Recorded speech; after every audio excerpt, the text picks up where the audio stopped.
Hello everyone, তোমাদের জন্য আজকে আবারও একটা বিগ আপডেট।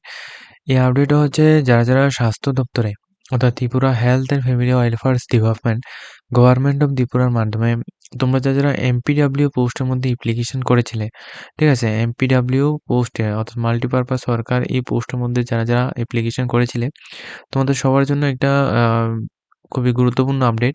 আপডেটটা কি সেটা আমি তোমাদের বলছি। অবশ্যই যারা আমাদের জবস আপডেট অনলাইন চ্যানেলটিকে এখনো পর্যন্ত সাবস্ক্রাইব করে রাখোনি, অবশ্যই চ্যানেলটিকে সাবস্ক্রাইব করে পাশের বেল আইকনটি অবশ্যই অল সম্বন্ধে ক্লিক করে রাখবে, যাতে করে আমরা প্রত্যেকটি ইনফরমেশন দেওয়ার সাথে তোমাদের কাছে পৌঁছে যায়। দেখো, এখানে আপডেটটা হচ্ছে কি, এখানে health and family welfare department government of ত্রিপুরার মাধ্যমে কিছুদিন আগে একটা নোটিফিকেশন দেওয়া হয়েছিল, যেখানে এমপিডাব্লিউ পোস্টে এখানে নিয়োগ করা হয়েছিল। তো ওই পোস্ট অ্যাকর্ডিং তোমরা যারা অ্যাপ্লিকেশন করেছো, এখানে ২,০০০ এর উপরে ক্যান্ডিডেট এখানে এপ্লাই করেছে। ঠিক আছে? অর্থাৎ টোটাল আমি তোমাদের বলছি ১,৭৫১ জন ক্যান্ডিডেট এখানে টোটাল এপ্লাই করেছে। এর মধ্যে এই নোটিশ অ্যাকর্ডিং যে নোটিশটা আজকে ২৮ এপ্রিল ২০২৬ এ নোটিশটা দিয়েছে। ঠিক আছে? এই নোটিশ অ্যাকর্ডিং এটা হচ্ছে এমপ্লয়মেন্ট নোটিফিকেশনের নাম্বারটা। আর যেখানে মেল, ফিমেল এমপিডাব্লিউ পোস্টে অনলাইন অ্যাপ্লিকেশন করেছিল। টোটাল এখানে অ্যাপ্লিকেশন করেছিল ১,৭৫১ জন ক্যান্ডিডেট এখানে অনলাইন অ্যাপ্লিকেশন করেছে। এর মধ্যে সমস্ত অ্যাপ্লিকেশন ভ্যালিড এবং আ সমস্ত ডকুমেন্টস ঠিকঠাক আছে এমন ক্যান্ডিডেট পাওয়া গেছে ১,৩৭১ জন। ঠিক আছে? ১,৩৭১ জন ক্যান্ডিডেটের কোনো রকম ডকুমেন্টসের মিসম্যাচ হয়নি। সবগুলি ডকুমেন্টস তাছাড়া সমস্ত ডিটেইলস ওকে আছে। তোমরা পরীক্ষার জন্য প্রস্তুতি নিতে পারো। কিন্তু এর মধ্যে ৩৮০ জন ক্যান্ডিডেট এমন রয়েছে যাদের কিন্তু আ এখানে কিছু ডকুমেন্টস ইনকমপ্লিট রয়েছে। তো তোমাদের কিন্তু এই ইনকমপ্লিট ডকুমেন্টসগুলির জন্য তোমাদের ইনএলিজিবল বলা হচ্ছে। অর্থাৎ তোমরা এখন কিন্তু পরীক্ষা দিতে পারবে না। কিন্তু এই পরীক্ষাটা দিতে পারবে শুধুমাত্র একটা মাত্র কাজ করলে। তোমাদের এখানে নিচে একটা লিস্ট দিয়েছে। ওই লিস্টটা আমি তোমাদের দেখাবো। ওই লিস্টের মধ্যে ৩৮০ জন ক্যান্ডিডেটের নাম আছে। তো ৩৮০ জন ক্যান্ডিডেটের নাম যাদের আছে, তোমরা অবশ্যই তোমাদের কি করতে হবে সেটা আমি তোমাদের বলে দিচ্ছি, তাহলে তোমরা পরীক্ষায় বসতে পারবে।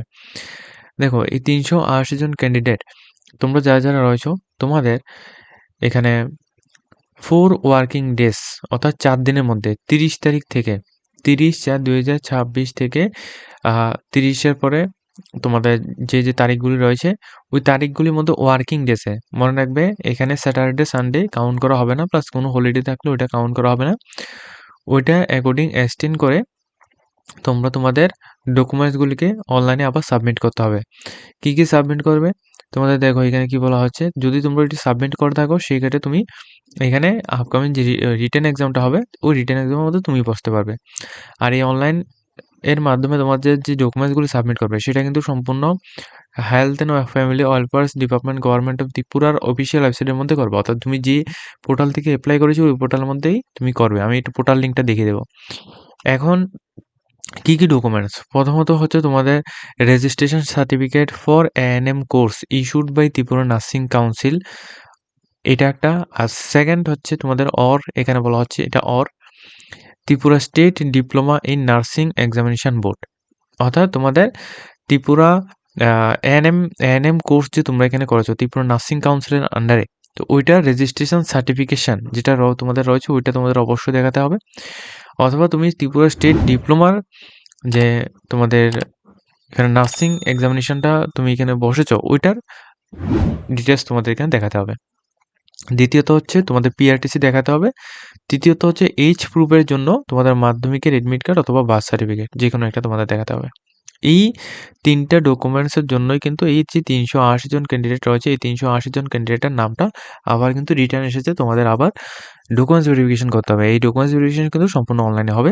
তবে এটা কিন্তু ৪ দিনের মধ্যে তোমাদের করতে হবে। যেহেতু এটা অনলাইন হবে, তো তোমরা অবশ্যই বাড়িতে বসে করে নিতে পারবে। ঠিক আছে? যে সমস্ত ক্যান্ডিডেটের এমন হয়েছে। লিস্টটা আমি একবার দেখিয়ে দিচ্ছি তোমাদের। এখানে দেখো, আ এখানে বলা আছে এখানে candidate who need to submit এখানে শর্টফল ফর ডকুমেন্টস। এখানে যাদের নাম আছে, এখানে সমস্ত ক্যান্ডিডেটের নামগুলি এখানে উল্লেখ করা আছে। এই সমস্ত ক্যান্ডিডেট যারা আছো তোমাদের আ যে ডকুমেন্টসগুলি আছে, কি ডকুমেন্টস আমি তোমাদের ফার্স্টেই বলেছি যে registration certification for ANM course issued by Tripura nursing council অথবা Tripura state diploma in nursing examination board, এটা একটা ডকুমেন্টস। সেকেন্ডলি হচ্ছে পিআরটিসি, এবং থার্ড হচ্ছে তোমাদের এজ প্রুফ সার্টিফিকেশনের মধ্যে যদি তোমাদের মাধ্যমিকের এডমিট থাকে তাহলে ওইটা, এবং অথবা যদি তোমাদের এখানে বার্থ সার্টিফিকেট থাকে তাহলে ওইটা।